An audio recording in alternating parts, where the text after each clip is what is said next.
ഇറാന്റെ ശക്തമായ തിരിച്ചടി വൈകാതെ തന്നെ ഉണ്ടാകുമെന്ന് അമേരിക്ക മനസ്സിലാക്കിയത് കൊണ്ടായിരിക്കണം അതിനെ പ്രതിരോധിക്കാനുള്ള അതിശക്തമായ പടയൊരുക്കമാണ് അമേരിക്ക നടത്തിക്കൊണ്ടിരിക്കുന്നത്. അമേരിക്കയുടെ F-22 അതുപോലെ തന്നെ F-35 യുദ്ധവിമാനങ്ങളാണ് ഇപ്പോൾ ധാരാളമായി അമേരിക്ക എത്തിച്ചുകൊണ്ടിരിക്കുന്നത്. ഇന്നും ഇന്നലെയും ഒക്കെ ധാരാളം യുദ്ധവിമാനങ്ങളാണ് എത്തിക്കൊണ്ടിരിക്കുന്നത്.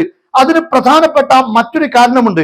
റഷ്യയുടെ ഏറ്റവും പ്രധാനപ്പെട്ട Su-35 യുദ്ധവിമാനം ഇറാന് നൽകുന്നു എന്ന വാർത്ത വന്നിരുന്നു. ആ യുദ്ധവിമാനം ഉണ്ടാവുകയാണെങ്കിൽ ആകാശ യുദ്ധങ്ങളിൽ ഇറാന് പിടിച്ചു നിൽക്കാൻ ഒരു പരിധിവരെ സാധിക്കുമെന്നത് ശരിയാണ്. അതുകൊണ്ടായിരിക്കണം ഏറ്റവും പുതിയ തരം യുദ്ധവിമാനങ്ങൾ ധാരാളമായി അമേരിക്ക ഇപ്പോൾ ഇസ്രയേലിലേക്ക് എത്തിച്ചുകൊണ്ടിരിക്കുകയാണ്. യഥാർത്ഥത്തിൽ അമേരിക്കക്ക് ഇതിനു വേണ്ടി ഒരു $5 ബില്യൺ എങ്കിലും ചെലവ് വരും എന്നാണ് കണക്കാക്കുന്നത്. ഇതിന്റെ ഒക്കെ കാരണം പ്രധാനമായും തുർക്കിയുടെ വിദേശകാര്യമന്ത്രി പറഞ്ഞ പോലെ അമേരിക്ക വളർത്തുജീവിയെ ചെങ്ങലക്കിടാത്ത ഒറ്റ പ്രശ്നമാണ് ഇതിന്റെ ഒക്കെ പിന്നിലുള്ളത്. അതായത് എവിടെയും കയറി എന്തും കടിച്ചു കീറിക്കൊണ്ടിരിക്കുന്ന ഒരു സാഹചര്യത്തിൽ അത്തരം ജീവികളെ സ്വാഭാവികമായും നിലക്ക് നിർത്തുക എന്നത് അതിന്റെ ഓണർമാരുടെ ഉത്തരവാദിത്തമാണല്ലോ.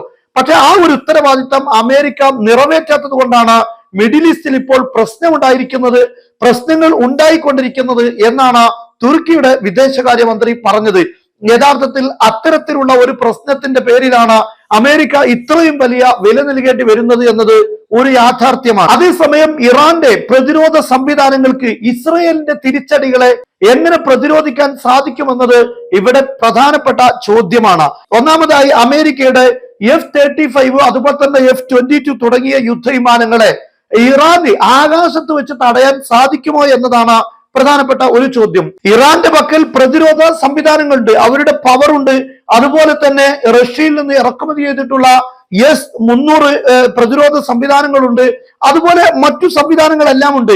പക്ഷെ ഈ സംവിധാനങ്ങൾക്ക് എത്രമാത്രം ഈ യുദ്ധവിമാനങ്ങളെ തടുക്കാൻ സാധിക്കുമെന്നതാണ്. കാരണം F-22 ആണെങ്കിലും F-35 ആണെങ്കിലും ഇതെല്ലാം സ്റ്റെൽത്ത് വിമാനങ്ങളാണ്. റഡാറുകൾക്ക് പെട്ടെന്ന് കണ്ടെത്താൻ സാധിക്കുകയില്ല.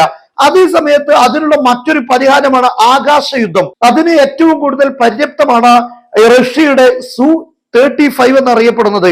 എന്നാൽ ഇത് വെച്ചുകൊണ്ട് ഇറാന് എത്രമാത്രം ഇതിനെ തടുക്കാൻ കഴിയുമെന്നത് വളരെ പ്രധാനപ്പെട്ട ഒരു കാര്യമാണ്. അതോടൊപ്പം തന്നെ അമേരിക്കയുടെ അല്ലെങ്കിൽ ഇസ്രായേലിന്റെ യുദ്ധവിമാനങ്ങൾ ധാരാളമായി ഇറാന്റെ വ്യോമ മേഖലയിലേക്ക് കടന്നാൽ ഇറാന് ഏതാനും എണ്ണപ്പെട്ട Su-35 യുദ്ധവിമാനങ്ങളെ കൊണ്ട് അതിനെയെല്ലാം തകർക്കാൻ കഴിയുമോ എന്നത് മറ്റൊരു ചോദ്യമാണ്. അതെല്ലാം തകർക്കുന്നതിനിടയിൽ ഈ റഷ്യൻ യുദ്ധവിമാനങ്ങളെ അമേരിക്കയുടെ യുദ്ധവിമാനങ്ങൾ തകർക്കുമോ എന്ന പ്രധാനപ്പെട്ട ഒരു ചോദ്യം അവിടെ നിലനിൽക്കുകയാണ്. എന്നാൽ ഇവിടെ മനസ്സിലാക്കേണ്ട മറ്റൊരു കാര്യം, ഇറാന്റെ ഇൻഫ്രാസ്ട്രക്ചറുകൾ ഒരുപക്ഷെ അമേരിക്കക്കും ഇസ്രയേലിനും തകർക്കാൻ സാധിച്ചെന്ന് വരാം. അങ്ങനെ തകർത്താൽ പോലും ഇറാന്റെ ആക്രമണ സംവിധാനങ്ങൾ തകർക്കാൻ ഒരുപക്ഷെ സാധിക്കുകയില്ല. അതായത് മിസൈലുകളും അതുപോലെ തന്നെ യുദ്ധവിമാനങ്ങൾ അടങ്ങിയ സംവിധാനങ്ങളെ തകർക്കുക എന്നത് വലിയ പ്രതിസന്ധിയുള്ള കാര്യമാണ്.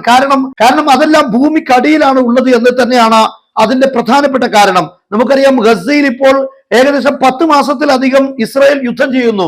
പക്ഷെ ഒരു ആയുധ സ്റ്റോറേജ് പോലും ഹമാസ് നിരന്തരമായി ആയുധങ്ങൾ ഉപയോഗിച്ചുകൊണ്ടിരിക്കുന്നുണ്ട്. മിസൈൽ ഇപ്പോഴും അധിനിവേശ ഇസ്രായേലിന്റെ ഭാഗത്തേക്ക് തൊടുത്തു വിട്ടുകൊണ്ടിരിക്കുന്നു. പക്ഷെ ഇതുപോലും ഇല്ലാതാക്കാൻ, അവരുടെ സ്റ്റോറേജ് തകർക്കാൻ ഇസ്രായേലിന് 10 മാസം എല്ലാ അർത്ഥത്തിലുമുള്ള ശക്തി ഉപയോഗിച്ചിട്ടും തകർക്കാൻ സാധിച്ചില്ല എന്നത് വളരെ പ്രധാനപ്പെട്ട കാര്യമാണ്.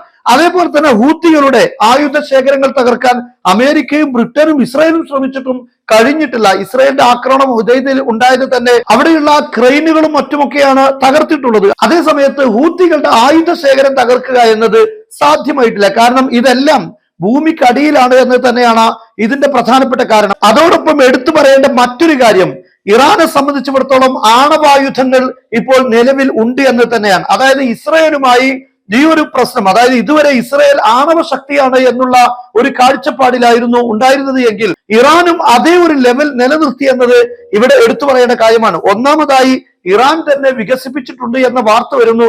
അതേസമയം പാകിസ്ഥാൻ OICയിൽ തന്നെ പ്രഖ്യാപിച്ചു കഴിഞ്ഞു, ഞങ്ങളുടെ ആയുധങ്ങളെല്ലാം ഇസ്രായേലിന് നേരിടാൻ വേണ്ടി ഞങ്ങൾ ഇറാന് നൽകുമെന്നാണ്. ആ കൂട്ടത്തിൽ ഷാഹിദ് 3 എന്നറിയപ്പെടുന്ന ആണവ മിസൈൽ വരെ നൽകുമെന്നാണ് പാകിസ്ഥാൻ പറഞ്ഞിരിക്കുന്നത്. ആ ആയുധം എത്തിയാൽ സ്വാഭാവികമായും ഇസ്രായേലിനും അത് വലിയ ഭീഷണിയാണ്.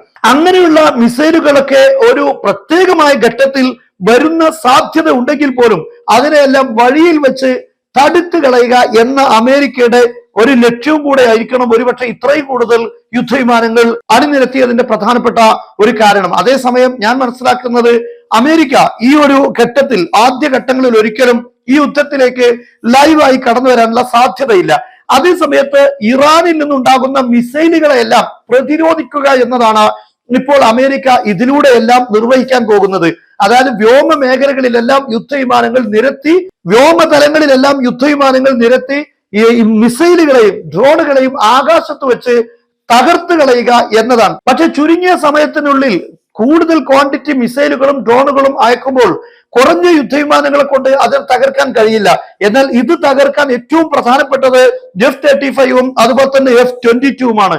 അതുകൊണ്ട് തന്നെ ഈ യുദ്ധവിമാനങ്ങൾ തന്നെ കൂടുതൽ എത്തിക്കുക എന്നത് വളരെ അനിവാര്യമാണ്. കാരണം ഇറാൻ ഉദ്ദേശിക്കുന്നത് ഒരു വലിയൊരു മാസീവ് അറ്റാക്ക് തന്നെയാണ്. കുറഞ്ഞ സമയത്തിനുള്ളിൽ കൂടുതൽ മിസൈലുകൾ അയക്കുക എന്ന് തന്നെയാണ്. അങ്ങനെ വരുമ്പോൾ പ്രതിരോധ സംവിധാനങ്ങൾക്ക് അതിനെ തകർക്കാൻ കഴിയില്ല. ഒരുപക്ഷെ ഇറാനും ലെബനാനും അതുപോലെ യമനും ചേർന്നിട്ട് ഒരു സമയത്തുള്ള അറ്റാക്ക് ആകാനുള്ള സാധ്യതയുമുണ്ട്. ഇന്ന് അമേരിക്കയുടെയും ഇസ്രായേലിന്റെയും ഒക്കെ പത്രങ്ങൾ സൂചിപ്പിക്കുന്നത് ഹിസ്ബുള്ള അതിവേഗതയിൽ ഇറാനേക്കാൾ കൂടുതൽ പെട്ടെന്ന് ആയുധങ്ങൾ സജ്ജീകരിച്ചു കൊണ്ടിരിക്കുന്നു, ഒരു അറ്റാക്കിനായി ഒരുങ്ങിക്കൊണ്ടിരിക്കുന്നു എന്ന് തന്നെയാണ്. എന്നാൽ ഇറാൻ ഈ കഴിഞ്ഞ 2 ദിവസങ്ങളായി ശക്തമായ സൈനികാഭ്യാസം നടത്തിക്കൊണ്ടിരിക്കുകയാണ്. അവരുടെ പുതിയ സംവിധാനങ്ങളെല്ലാം ഉപയോഗിച്ചുകൊണ്ട് സൈനികാഭ്യാസം നടത്തിക്കൊണ്ടിരിക്കുകയാണ്. എന്നാൽ ഇറാന്റെ ആക്രമണങ്ങളും പ്രതിരോധങ്ങളും ശക്തമാവുകയാണെങ്കിൽ ഇസ്രായേലിന് വലിയ രൂപത്തിലുള്ള വില നൽകേണ്ടി വരുമെന്ന കാര്യം ഉറപ്പാണ്. കാരണം ഇറാൻ എന്ന് പറയുന്നത് ഇസ്രായേലിന്റെ 10 മടങ്ങ് വലുപ്പമുള്ള ഒരു രാഷ്ട്രമാണ്. എന്നാൽ ഇസ്രായേലും അമേരിക്കയും ലക്ഷ്യം വെക്കുന്നത് ഇറാന്റെ ഇൻഫ്രാസ്ട്രക്ചറുകൾ തന്നെയാണ്. പ്രധാനമായും കുടിവെള്ള സംവിധാനങ്ങൾ, അതുപോലെ തന്നെ കരണ്ട് സംവിധാനങ്ങൾ, പെട്രോളിയം, ഇതിനെ ലക്ഷ്യമാക്കുക എന്ന് തന്നെയാണ് ആദ്യത്തെ ഘട്ടം. കുടിവെള്ളവും ഇലക്ട്രിസിറ്റിയും ലക്ഷ്യം വെക്കുമ്പോൾ സ്വാഭാവികമായും ജനങ്ങളിൽ നിന്നുള്ള പ്രക്ഷോഭം ഉണ്ടാകാനുള്ള സാധ്യതയുണ്ട്. ആ പ്രക്ഷോഭത്തിലൂടെ സ്വാഭാവികമായും ഇറാനിൽ ആഭ്യന്തര കലാപങ്ങൾക്കുള്ള സാധ്യത വരും. എന്നാൽ ആ ഒരു രീതി ഇസ്രായേൽ ഉണ്ടാവുകയില്ല. ഇതാണ് ഒരുപക്ഷെ അമേരിക്കയും ഇസ്രായേലും ലക്ഷ്യമിടാൻ സാധ്യതയുള്ള ഒരു രീതി. അതല്ലെങ്കിൽ ഇറാന്റെ ആണവ സംവിധാനങ്ങളെയും തകർക്കാൻ വേണ്ടിയുള്ള നീക്കങ്ങൾ നടന്നേക്കാം. പക്ഷെ ആണവ സംവിധാനങ്ങൾ ഇപ്പോൾ പുതിയതെല്ലാം ഇറാന്റേത് ഭൂമിക്കടിയിലാണ് എന്ന മറ്റൊരു പ്രധാനപ്പെട്ട കാര്യവും കൂടെയുണ്ട്. ഏതായിരുന്നാലും 2 തലങ്ങളിൽ നിന്നും അതിശക്തമായ പടയൊരുക്കം തന്നെയാണ് ഇപ്പോൾ നടന്നുകൊണ്ടിരിക്കുന്നത്. ഒരു വലിയ യുദ്ധം വരാതിരിക്കട്ടെ എന്ന് നമുക്ക് ആഗ്രഹിക്കുകയും പ്രാർത്ഥിക്കുകയും ചെയ്യാം.